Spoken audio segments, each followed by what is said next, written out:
আসলে শ্রীরামকৃষ্ণ মনে করতেন নারীত্বের শ্রেষ্ঠ প্রকাশ তার মাতৃত্ব গুণে।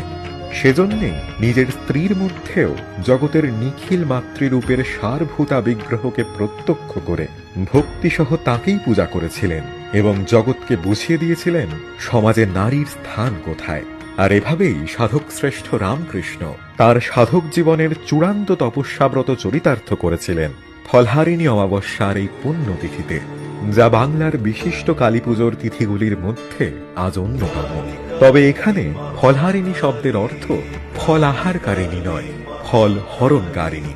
আর এই ফলের অর্থ কর্মফল। যিনি ভক্তের কর্মফল হরণ করেন তিনিই হলেন ফলহারিণী।